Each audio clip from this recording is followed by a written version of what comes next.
कहानी की शुरुआत में लॉरेंस नाम का साइंटिस्ट एक डैम पर भूकंप की जांच कर रहा होता है, जबकि उसका साथी किम डैम के अंदर से जांच कर रहा है। अचानक वहां तेज भूकंप आने लगता है और डैम टूटने लगता है। यह देखकर लॉरेंस लोगों की जान बचाने में लग जाता है।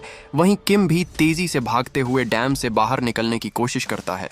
भागते हुए किम की नजर एक डरी हुई छोटी बच्ची पर पड़ती है। वो उसे उठाता है और आगे की तरफ दौड़ लगाता है। डैम तेजी से टूट रहा होता है और तभी अचानक किम के पैरों के नीचे से भी डैम का हिस्सा टूट जाता है। पर नीचे गिरने से ठीक पहले वो उस बच्ची को लॉरेंस की तरफ फेंककर उसकी जान बचा लेता है।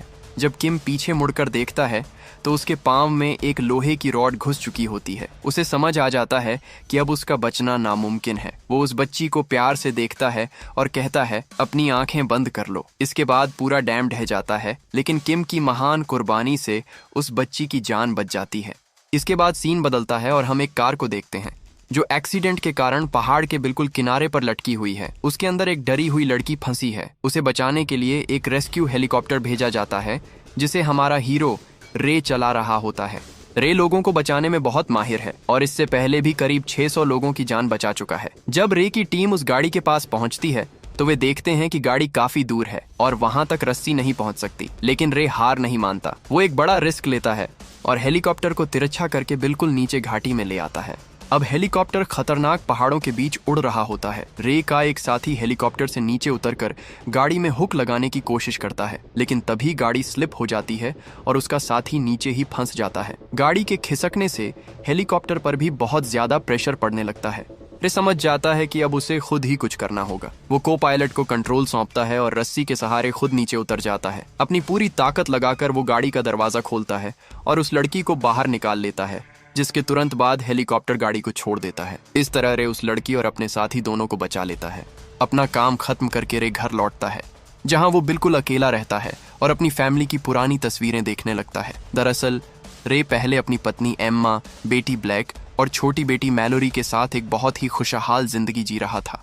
लेकिन 1 साल पहले जब रे अपनी बेटी मैलोरी को राफ्टिंग पर ले गया था तो वहां डूबने से उसकी मौत हो गई थी। इसी गहरे दुख ने रे को अंदर तक तोड़ दिया और वो अपने परिवार से अलग हो गया। इस बीच डैम वाले हादसे के कारण रे की छुट्टियां कैंसिल हो जाती हैं और उसे वापस काम पर बुला लिया जाता है।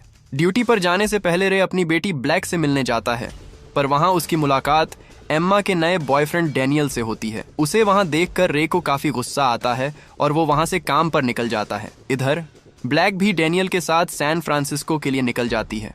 सैन फ्रांसिस्को पहुंचकर डैनियल एक जरूरी मीटिंग के लिए जाता है, जबकि ब्लैक लॉबी में उसका इंतजार करती है। वहां उसके सामने बेन नाम का एक लड़का बैठा होता है, जो ब्लैक को देखते ही उस पर फिदा हो जाता है और घबराहट में अपनी कॉफी गिरा देता है। ब्लैक मुस्कुराते हुए बेन को टिश्यू पेपर देती है। ब्लैक उससे पूछती है कि क्या तुम मेरे डैड से मीटिंग करने वाले हो। इस पर बेन कहता है कि नहीं, डैनियल तो इस कंपनी का बॉस है और मैं तो बस यहाँ जॉब इंटरव्यू देने आया हूँ। तभी बेन का भाई ओली वहाँ आ जाता है और वो बिना डरे ब्लैक से बेन के लिए उसका फोन नंबर मांग लेता है।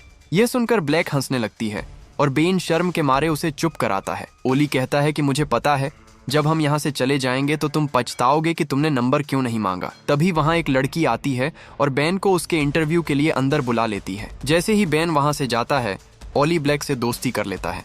दूसरी तरफ एम्मा एक ऊंची बिल्डिंग के टॉप फ्लोर पर लंच करने गई होती है। तभी उसे रे की कॉल आती है और रे अपने कल के बर्ताव के लिए एम्मा से माफी मांगता है। एम्मा कहती है कि कोई बात नहीं, मुझे यह तुम्हें पहले ही बता देना चाहिए था। पर तभी वहाँ जोरदार भूकंप आ जाता है। एम्मा घबराकर रे को बताती है कि यहाँ भूकंप आ गया है। ये सुनकर रे उसे फौरन छत पर जाने को कहता है और बताता है कि वो हेलीकॉप्टर लेकर वहीं आ रहा है। एम्मा अपनी जान बचाने के लिए छत की तरफ भागने लगती है और पूरी बिल्डिंग में भूकंप की वजह से भारी अफरा तफरी मच जाती है। जब एम्मा छत पर पहुंचती है तो देखती है कि हर तरफ भयंकर तबाही मच चुकी है। तभी अचानक छत का एक हिस्सा टूट जाता है और एम्मा नीचे गिर जाती है, जिससे उसे कुछ चोटें भी आती हैं। पर वो हिम्मत नहीं हारती और किसी तरह फिर से ऊपर चढ़ जाती है। इसी बीच रे भी वहां पहुंच जाता है, जिसे देखकर एम्मा के चेहरे पर स्माइल आ जाती है। लेकिन तभी बिल्डिंग में किसी वजह से भीषण आग लग जाती है और एम्मा तेजी से हेलीकॉप्टर की तरफ भागती है। रे हेलीकॉप्टर को ऑटो पायलट पर सेट करता है और मदद के लिए रस्सी नीचे फेंकता है। तभी एक पूरी बिल्डिंग नीचे गिर जाती है, जिसके इम्पैक्ट से सारी बिल्डिंग्स गिरने लगती हैं। एम्मा भागकर रस्सी को पकड़ लेती है। रे उसे खींचकर ऊपर ले आता है और पूछता है, तुम ठीक तो हो? एम्मा कहती है, मैं ठीक हूँ। रे हेलीकॉप्टर को वहां से निकालने की कोशिश करता है, पर एक बिल्डिंग हेलीकॉप्टर से टकरा जाती है, जिससे हेलीकॉप्टर डैमेज हो जाता है। पर फिर भी रे किसी तरह उसे बिल्डिंग्स के बीच से निकाल लेता है। उधर दूसरी तरफ डैनियल की मीटिंग खत्म हो चुकी होती है और वो वापस ब्लैक के पास आ जाता है। जाने से पहले ब्लैक चुपके से ओली को बेन के लिए अपना नंबर दे देती है। फिर ब्लैक और डैनियल कार में बैठकर पार्किंग से बाहर निकलने ही वाले होते हैं कि तभी भूकंप के झटके वहां तक भी पहुंच जाते हैं। जान बचाने के लिए ड्राइवर तेजी से कार दौड़ाने लगता है, पर भूकंप की वजह से आगे का फ्लोर ही टूट जाता है और कार सीधे उसमें जा गिरती है। तभी ऊपर से एक बहुत बड़ा पत्थर सीधा ड्राइवर की सीट पर आकर गिरता है, जिससे वो मारा जाता है। इस क्रैश में ब्लैक के पांव सीट के नीचे बुरी तरह फंस जाते हैं। डैनियल उस सीट को उठाने की बहुत कोशिश करता है, पर उठा नहीं पाता। आखिरकार वो मदद मांगने के लिए बाहर निकलता है, जहां उसे एक सिक्योरिटी गार्ड मिलता है। डैनियल उससे कहता है कि मेरी बेटी नीचे फंस गई है, मुझे मदद चाहिए। उसकी यह बात वहां बेन भी सुन लेता है, लेकिन तभी ऊपर से बिल्डिंग का एक पत्थर सीधा उस सिक्योरिटी गार्ड पर गिरता है। ये देखकर डैनियल पूरी तरह घबरा जाता है और ब्लैक को छोड़कर अपनी जान बचाकर भाग निकलता है। क्या फट्टू है ये आदमी। वहीं ब्लैक किसी तरह रे को कॉल मिला लेती है। वो रे को बताती है कि मैं ऑफिस की पार्किंग में फंस गई हूँ और डैनियल मुझे छोड़कर भाग गया। ये सुनकर एम्मा को बहुत गुस्सा आता है, लेकिन तभी फोन कट जाता है। रे समझ जाता है कि अब अपनी बेटी को उसे ही बचाना होगा और वो हेलीकॉप्टर को सैन फ्रांसिस्को की तरफ मोड़ देता है। उधर पार्किंग में बेन और ओली ब्लैक के पास पहुंच जाते हैं। ब्लैक बताती है कि उसका पांव सीट के नीचे फंस गया है। दोनों मिलकर पत्थर उठाने की कोशिश करते हैं, लेकिन नहीं उठा पाते। ब्लैक उन्हें वहां से चले जाने को कहती है, क्योंकि बिल्डिंग कभी भी गिर सकती है, पर बेन कहता है कि हम तुम्हें छोड़कर नहीं जाएंगे। बेन कार की डिक्की खोलता है, जहां से उसे कुछ टूल्स मिलते हैं। उनकी मदद से बेन पत्थर को थोड़ा सा ऊपर उठाता है, पर वो ज्यादा ऊपर नहीं जा पाता। तभी बेन को एक कमाल का आइडिया आता है। वो कार के टायर्स की हवा निकाल देता है, जिससे ब्लैक के पांव आजत हो जाते हैं और वो उसे गाड़ी से निकाल लेते हैं। जब तीनों बिल्डिंग से बाहर आते हैं तो देखते हैं कि हर कोई जान बचाने के लिए भाग रहा है। तीनों एक बिल्डिंग के नीचे रुकते हैं। ब्लैक कहती है कि मुझे अपने पेरेंट्स से बात करनी होगी। बेन बताता है कि मोबाइल फोन्स काम नहीं कर रहे, वो ट्राई कर चुका है। ब्लैक कहती है कि मैं डैड से कांटेक्ट कर सकती हूँ, हमें बस एक इलेक्ट्रॉनिक स्टोर ढूंढना है। थोड़ा आगे आने पर उन्हें एक इलेक्ट्रॉनिक स्टोर मिल जाता है। ब्लैक कहती है कि इलेक्ट्रॉनिक मोबाइल काम नहीं करेंगे, हमें लैंडलाइन ढूंढना होगा। बेन पूछता है कि तुम्हें इस बारे में कैसे पता। ब्लैक बताती है कि मेरे डैड LA रेस्क्यू में काम करते हैं। थोड़ा ढूंढने पर उन्हें एक लैंडलाइन मिल जाती है। ब्लैक रे को कॉल करती है और बताती है कि वो सुरक्षित है और यह भी कि डैनियल उसे छोड़कर भाग गया था। ये सुनकर एम्मा को बहुत गुस्सा आता है। फिर रे ब्लैक को सैन फ्रांसिस्को के एक ऊंचे टावर पर जाने को कहता है, जहां वो उन्हें लेने आ रहा है। इसके बाद एम्मा डैनियल को कॉल मिलाती है और उससे ब्रेकअप कर लेती है, जिससे रे भी खुश हो जाता है। थोड़ा आगे जाने पर हेलीकॉप्टर का इंजन फेल हो जाता है, क्योंकि पहले वो बिल्डिंग से टकराया था। रे हेलीकॉप्टर की सेफ क्रैश लैंडिंग एक स्टोर के अंदर करवा देता है। किस्मत से उन दोनों को कुछ नहीं होता और दोनों स्टोर से बाहर निकलते हैं। रे कार के दरवाजे खोलने की कोशिश करता है, इस उम्मीद में कि कोई खुल जाए। तभी उनकी नजर एक ट्रक पर पड़ती है, जो पहले से खुला होता है। एम्मा देखती है कि किसी ने उस ट्रक को चुराया हुआ है। रे कहता है, तो ठीक है, हम इसे फिर से चुरा लेते हैं।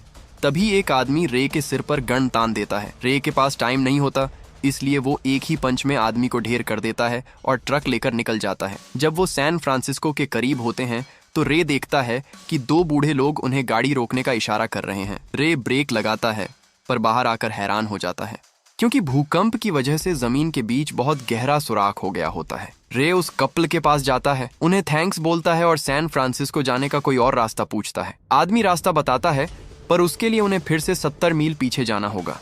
ये सुनकर रे और एम्मा निराश हो जाते हैं, क्योंकि उनके पास टाइम नहीं होता। तभी रे की नजर आदमी की टोपी पर पड़ती है, जिस पर प्लेन बना होता है। इसके बाद रे उन्हें अपनी कार देकर उनका प्लेन उधार ले लेता है। जब दोनों प्लेन में बैठते हैं तो फाइनली रे अपने दिल की बात करता है। वो एम्मा को कहता है कि मैलोरी को राफ्टिंग पर ले जाने का आइडिया मेरा था और मैं वहां होते हुए भी उसे बचा नहीं पाया। इसने मुझे अंदर से तोड़ दिया, जिसकी वजह से मैं तुम्हारा और ब्लैक का सामना नहीं कर पाया और खुद को दूर कर दिया। यह सुनकर एम्मा रे को कहती है कि इसमें तुम्हारी कोई गलती नहीं थी। मुझे पता है, अगर तुम हमारी बेटी को नहीं बचा पाए तो कोई भी नहीं बचा पाता। ये सुनकर रे खुद को माफ कर देता है और दूसरी बेटी को बचाने के लिए तैयार हो जाता है। जब वो सैन फ्रांसिस्को पहुंचते हैं तो रे देखता है पूरा शहर तबाह हो गया है और प्लेन लैंड करने की कोई जगह नहीं बची। रे डिसाइड करता है उन्हें प्लेन से जंप लगाना होगा। इससे एम्मा डर जाती है, पर रे उसे अपने साथ बांध कर जंप लगा देता है और वो एक स्टेडियम में लैंड होते हैं। दूसरी तरफ ब्लैक जब टावर के करीब पहुंचती है तो देखती है वो जल रहा है, जिसका मतलब अब वो वहां नहीं जा सकते। बेन कहता है अब क्या करें। ब्लैक कहती है हमें किसी ऊंची जगह जाना होगा। ओली बुक देखता है और कहता है यहाँ नोब नाम का एक पहाड़ है, पर वो दूसरी तरफ है। ब्लैक कहती है तो हमें वहीं पहुंचना होगा और सब भागने लगते हैं। जब वो थोड़ा आगे आते हैं तो फिर से भूकंप आने लगता है। बेन गिर जाता है और उसके ऊपर ग्लास टूट कर गिरता है और एक शीशा उसकी टांग में घुस जाता है। ओली डर से घबराने लगता है, पर ब्लैक उसे शांत करती है। इस बार भूकंप बहुत डेंजरस होता है। रे एम्मा को पीछे भेजता है और लोगों की मदद करने लगता है। तभी उसकी नजर एक घायल बच्ची पर पड़ती है। रे उसे उठाता है और पीछे ले जाता है। जब भूकंप रुकता है तो दोनों देखते हैं आगे जाने का रास्ता ब्लॉक हो गया है। रे